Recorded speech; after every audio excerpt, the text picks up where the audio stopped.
ناراض مت ہوئیے گا، ہمارے بہت سارے نمازی بھائی کہتے ہیں کہ صاحب الحمدللہ 40 سال سے نماز پڑھ رہا ہوں، لیکن ان سے نماز سن کر دیکھ لیں، نہ الحمد صحیح پڑھتے ہیں نہ اس کے ساتھ سورت صحیح پڑھتے ہیں، نمازوں کا ٹھکانہ ہی نہیں ہے۔ وجہ اس کی کیا ہے؟ ہم نے دیکھ دیکھ کے نماز سیکھی ہے، کسی عالم سے کتاب پڑھ کر نہیں سیکھی ہوتی۔ ہم مسجد میں آتے ہیں ایک یوں تکبیر لگا، کہتے ہیں یہ بھی کوئی طریقہ ہوگا، ایک آئی، یہ بھی کوئی طریقہ ہوگا، ایک آئی، یہ بھی ایک طریقہ۔ ہمارے بچے پریشان ہوتے ہیں کہ کیا، بعض بزرگ وضو کر رہے ہوتے ہیں، ہاتھ دھویا پھر یہ وہ بچہ کہتا ہے یہ بھی کچھ ہے، ہاتھ دھونے کے بعد کرنا ہوگا۔ اب اسے پتہ نہیں یہ سنت ہے یہ خلاف سنت۔ ہمارے نوجوان بعض اوقات نماز پڑھ رہے ہوتے ہیں، پف نکلی ہوئی ٹوپی غائب۔ اب ٹوپی سے نماز پڑھنا مستحب ہے، اس کا انکار نہیں ہے، اور ہم ادب بھی اس کو کہتے ہیں، لیکن بغیر ٹوپی کے نماز پڑھنا نہ گناہ ہے نہ کوئی مکروہ تحریمی، زیادہ سے زیادہ آپ کہہ سکتے ہیں مکروہ تنزیہی، جو گناہ نہیں ہے نظر شرع میں لیکن اچھا بھی نہیں ہے۔ یوں اب ہمارے کئی لوگوں کو دیکھا وہ نماز پڑھ رہا ہے، ٹوپی لی اس کے سر پہ، اور پھر جمائیں گے اس کو تھوڑا سا نا تاکہ اچھی طرح وہ اپنی جگہ بنا لے، لیکن اس کے بال بھی ایسے آوارہ گرد اور ایسے دشمن ہوتے ہیں، بولتے خبردار جو ٹوپی ٹکی سر پہ، وہ رکوع میں جاتا ہے ٹوپی پہلے سجدے میں۔ یہاں تک میں نے دیکھا ہے نوجوان سجدے میں گیا تو اس کو سجدے میں اس کے وہ جیسے نٹ کس رہے ہیں اس کے سر کے اوپر۔ ارے بھائی اس کو ٹوپی پہننا کوئی لازم نہیں تھا، آپ کا یہ اس کو اس طرح تنگ نہ کرنا واجب تھا، آپ نے کیا، آپ گناہگار ہوئے۔ سرکار نے تو نمازی کے آگے سے ایک قدم بڑھنا منع فرمایا، آپ پوری تباہ زمائی کر رہے ہیں اس کے سر کے اوپر ٹوپی لگانے کے سلسلے میں۔ ایسی بیٹا آنکھیں بند کر کے نماز نہیں پڑھتے ہیں، آنکھیں کھول کر پڑھتے ہیں۔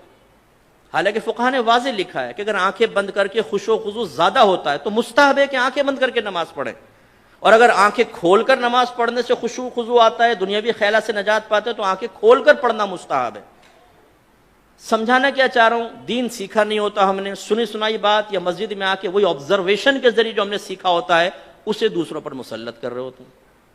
بچہ بیٹھا ہوا ہے پاؤں ہلا رہا ہے، بیٹا ایسے پاؤں نہیں ہلاتے، نحوست ہوتی، وہ بچہ رک جاتا ہے۔ اب بھائی کہاں سے نحوست ہوتی ہے یہ بتائیے، پاؤں ہلانا کہاں سے نحوست ہے؟ یہ تو کوئی نحوست نہیں ہے، شریعت نے تو کوئی منع نہیں کیا۔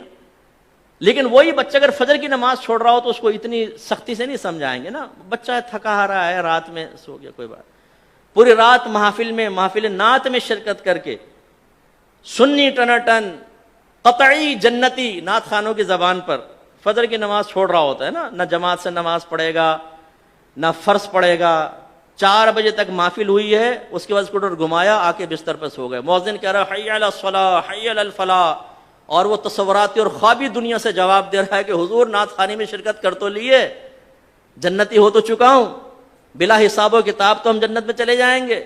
خود نعت خان نے شعر سنایا ہے، ہم رسول اللہ کے جنت رسول اللہ کی، یہ حی علی الصلاح حی علی الفلاح دوسرے لوگوں کے لیے ہے جو نعت خوانی میں شرکت نہیں کرتے، ان کے لیے ہو سکتا ہے، ہم تو جنتی ہیں۔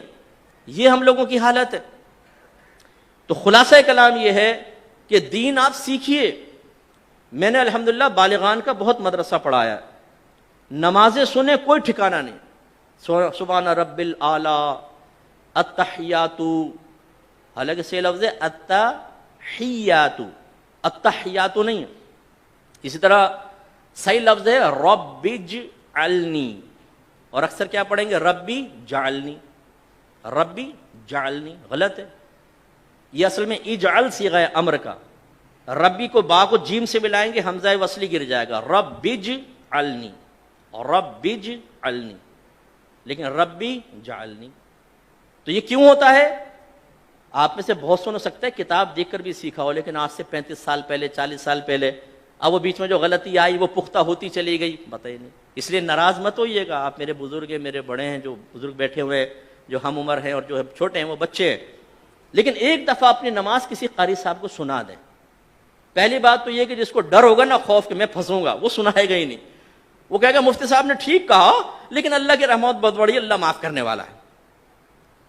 بھائی اللہ تعالیٰ رحمان ہے، رحیم ہے، لیکن وہ قہار و جبار بھی تو ہے۔ اس کی قہاریت اور جباریت کو فراموش کر کے صرف رحمانیت پہ نگاہ کرنا یہ نبیوں کا طریقہ نہیں ہے۔